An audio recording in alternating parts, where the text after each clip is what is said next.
একদিন আগে প্রিন্স মামুন এবং লায়লা আপুকে নিয়ে একটা ভিডিও বানিয়েছিলাম। ভিডিওটা বানানোর পর লায়লা আপু আমাকে হোয়াটসঅ্যাপে টেক্সট করেছে। তো ফার্স্ট একটা ছবি পাঠাইছি, তারপর লিখছে আমাকে, মাসুদ ভাইকে যেমন বলেছিল আমার কিছু হলে শুধু আমার পরিবারকে দেখবেন, আর এই তারিখে একই কথা আমাকে বলেছিল।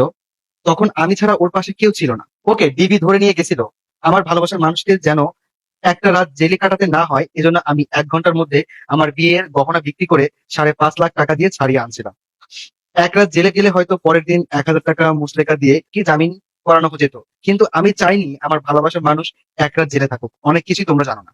আপু, ফার্স্টে আমি একটা কথা বলবো, সেটা হচ্ছে যে আপনার আর্থিক অবস্থা এতটাও খারাপ না। আল্লাহ পাক আপনাকে যথেষ্ট পরিমাণ দিয়েছে।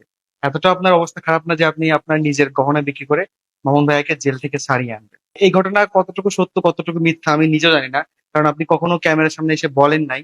এরপর ওই ভিডিওটা আপলোড করার পর আপু একটা কমেন্ট করছিল, সেটা হচ্ছে যে তুমি না আমাদের বাসায় এসে আমাদের হোম ট্যুর এর ভিডিও করলাম। হ্যাঁ, করেছিলাম। তোমাকেই না প্রিন্স মামুন আমাদের প্রতিটা রুম দেখালো। হ্যাঁ, এটাও সত্য। সবকিছু জানার পরে অপরাধীকে প্রশ্রয় দিচ্ছ কোন সাথে? এটা তোমার বোনের সাথে কেউ করতো, তখন তুমি কি তাকে ছেড়ে দিতে? আমিও চাইতাম না যে আমার বোন এভাবে সম্পর্ক করুক। হ্যাঁ, আমার বোন যদি কাউকে ভালোবাসতো আমি তার সাথে সরাসরি বিয়ে দিতাম বা এইভাবে কোনো কিছু করতাম। একটা সত্যি কথা বলতে কি, কোনো ফ্যামিলি কিন্তু মেনে নেবে না যে একটা ছেলে, অবিবাহিত একটা ছেলে একটা অবিবাহিত একটা মেয়ের বাসায় মানে 3টা বছর থাকুক, মেলামেশা করুক বা একসাথে থাকুক, এটা কিন্তু কোনো ফ্যামিলি মেনে নেবে না।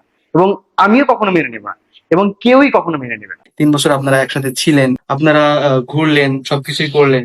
3 বছর পর এসে এরকম একটা ঘটনা ঘটে গেল। এটা কিন্তু মানে চিন্তার বিষয়। আরো বলেছে, মিরাজ আফ্রিদি তুমি না সেই মানুষ যাকে আমি 10 ঘন্টা অফিস করে এসে নিজ হাতে রান্না করে খাইয়েছি। হ্যাঁ, আমি এটা ভিডিওতে অনেকবার বলেছি, আপনাকে থ্যাংক ইউ জানিয়েছি এবং আপনার জন্য আমি মিষ্টি নিয়ে গেছি। এটা সত্য কথা। কারণ আপনাকে অনেক সম্মান করি, ভাইয়াকে অনেক সম্মান করি।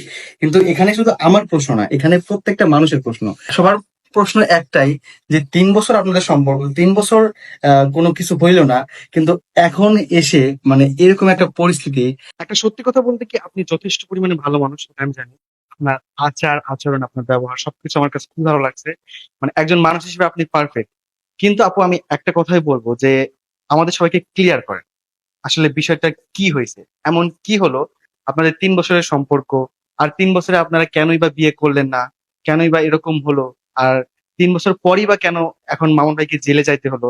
এই সব বিষয়টা ক্লিয়ার করার জন্য আপনার কাছে আমি রিকোয়েস্ট করতেছি।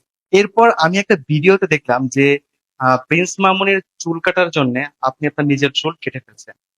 এখানে একটা কথা বলি, এই যে মানুষটা জেলে আছে, আমার জানা মতে আপনি একদিনও কিন্তু তাকে দেখতে যান নাই। আমি যতটুকু শুনেছি, আপনার উচিত ছিল যে তাকে দেখতে যাওয়া, যেহেতু আপনি তাকে এতটা ভালোবাসেন। আগের যে ভিডিও গুলো, আপনাদের ভালো মুহূর্ত গুলা, ওইগুলা শেয়ার করে মানুষকে বোঝাচ্ছেন যে আপনি তাকে অনেক ভালোবাসেন।